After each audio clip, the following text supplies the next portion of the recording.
राधे राधे। श्री कुंज बिहारी श्री हरदास। आज हम कार्तिक मास महात्म्य के संपूर्ण कथा के अंतर्गत अध्याय 12वें एवं 13वें की कथा का श्रवण करेंगे। आप सब अपना ध्यान बांके बिहारी जी के श्री चरणों में लगाएं और कथा का आनंद लें। कथा से पहले हम बांके बिहारी जी के श्री चरणों में हर बार दंडवत करते हैं, क्योंकि कथा के साथ साथ बांके बिहारी जी की भक्ति उसमें जब सम्मिलित हो जाती है तो बड़ा ही आनंद आता है कथा का भी। नमः कुंज बिहारिण्यै, नमः कुंज बिहारिणे, स्वामी श्री हरिदासाय, गुरुनाम गुरुवे नमः। सब द्वारन को छोड़ के आयो तेरे द्वार, हे वृषभान की लाडली सबकी ओर निहार। और इस कथा को आप ज़्यादा से ज़्यादा शेयर करें ताकि अन्य भक्त भी कार्तिक मास की पावन कथा का श्रवण करें। और जब आप उनको श्रवण कराएंगे तो कार्तिक मास में यह भी एक बड़ा ही पुण्य का कार्य कि आप उन माध्यम बन रहे हैं कार्तिक मास के कथा के श्रवण में। तो हम 12वें अध्याय का आरंभ करते हैं। श्री नारद जी ने कहा, तब जलंधर को अपनी खोज में आते देखकर इंद्र आदि देवता भय कंपित होकर वहां से भाग निकले। भागकर वह बैकुंठ से भगवान विष्णु के पास पहुंचे। फिर देवताओं ने अपनी रक्षा के लिए उनकी स्तुति की। देवताओं की उस दीन वाणी को सुनकर करुणा सागर भगवान विष्णु ने उनसे कहा, देवताओं तुम भय को त्याग दो, युद्ध में मैं शीघ्र ही उस जलंधर को देखूंगा। ऐसा कहने के साथ ही भगवान गरुड़ पर जा बैठे। तब देवताओं सहित उन्हें युद्ध क्षेत्र की ओर प्रयाण करते देख समुद्र तनया लक्ष्मी के नेत्रों में जल भर आया और उन्होंने कहा, हे नाथ, यदि मैं सर्वदा आपकी प्रिय हूँ और भक्त हूँ तो मेरा भाई आप द्वारा युद्ध में कैसे मारा जाना चाहिए। इस पर भगवान विष्णु ने कहा, यदि तुम्हारी ऐसी ही प्रीति है तो मैं उसे अपने हाथों से नहीं मारूंगा, परंतु युद्ध में तो जाऊंगा ही, क्योंकि देवताओं ने मेरी बड़ी स्तुति की है। ऐसा कहकर शंख चक्र गदा पद्मधारी भगवान विष्णु गरुड़ पर चढ़े हुए शीघ्र ही युद्ध के उस स्थान में जा पहुंचे। यहाँ पर जलंधर विद्यमान था। विष्णु के तेज से अर्पित देवता सिंहनाद करने लगे। फिर तो अरुण के अनुज गरुड़ के पंखों की प्रबल वायु से पीड़ित तो दैत्य इस प्रकार घूमने लगे जैसे आंधी से बादल आकाश में घूमते हैं। तब अपने वीर दैत्यों को पीड़ित होते देखकर जलंधर ने क्रुद्ध होकर भगवान विष्णु को अद्भुत वचन कहकर उन पर कठोर आक्रमण कर दिया। यहाँ से आगे की वार्ता वर्षा ऋतु की समाप्ति की घोतक है। ये 12वां अध्याय था। अब 13वें अध्याय की कथा को भी आज ही श्रवण कर लेते हैं।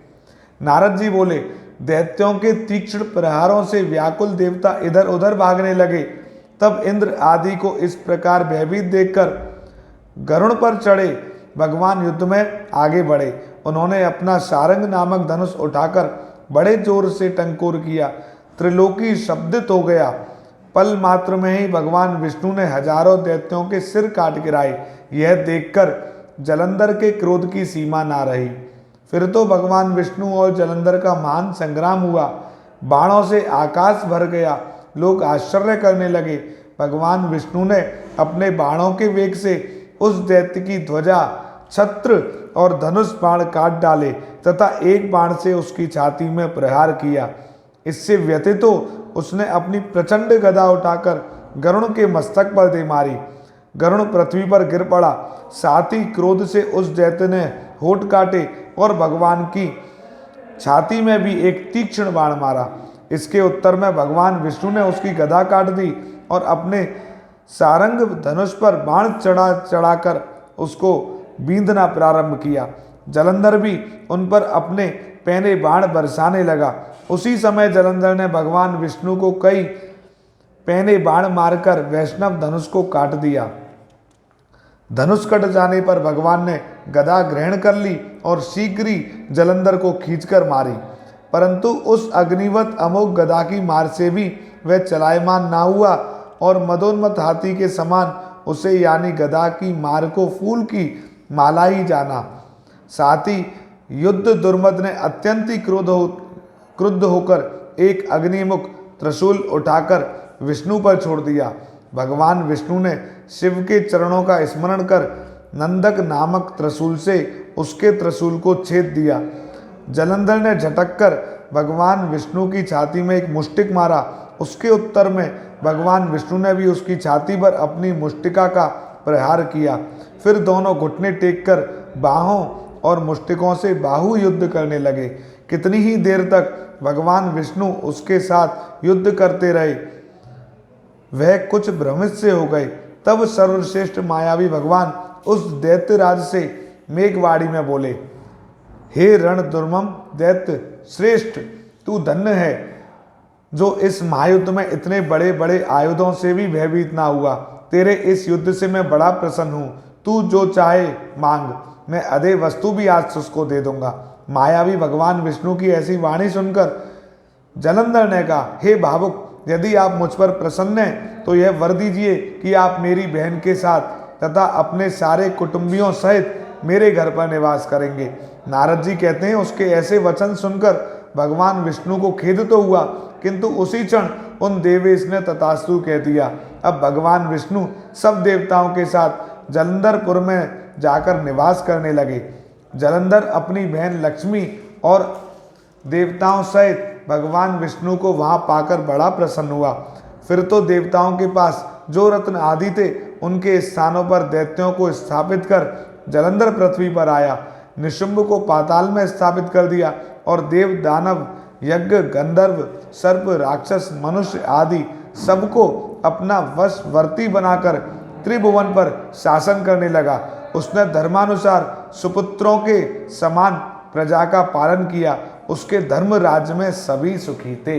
आज ही हमने 12वीं एवं 13वीं की कथा का श्रवण किया और भगवान विष्णु एवं जलंधर का जो युद्ध हुआ था उसकी भी कथा हमने सुनी। अब कल 14वें अध्याय की कथा का श्रवण करेंगे। तो इस वीडियो को आप ज़्यादा से ज़्यादा शेयर करना ताकि अन्य भक्त भी कथा का आनंद लें। यदि अभी तक आपने हमारे YouTube चैनल श्री बांके बिहारी जी को सब्सक्राइब नहीं किया है तो सब्सक्राइब करें। Facebook page Banke Bihari temple को लाइक एवं फॉलो करें और इसी प्रकार श्री बांके बिहारी जी मंदिर से कथाओं का एकादशी भी आ रही है 1 नवंबर की, उसकी भी कथा का आनंद लेना। इसके साथ ही फेसबुक पर अपने दिन की शुरुआत बांके बिहारी जी की श्रृंगार आरती से करें। कार्तिक मास का यह महीना दीपदान के लिए, तुलसी सेवा के लिए और स्नान के लिए बड़ा ही पवित्र है। इसमें बड़ा ही पुण्य फल मिलता है। तो शाम को दीपदान अवश्य करें। शुरुआत बांके बिहारी जी की श्रृंगार आरती से ही आपके घर में ठाकुर जी विराजमान है उनकी सेवा से करें। तुलसा जी को श्री चरणों में, ठाकुर जी के श्री चरणों में अवश्य चढ़ाएं और आप सभी भक्ति ज़्यादा से ज़्यादा करें। तो आज की वीडियो में इतना ही। श्री कुंज बिहारी श्री हरदास।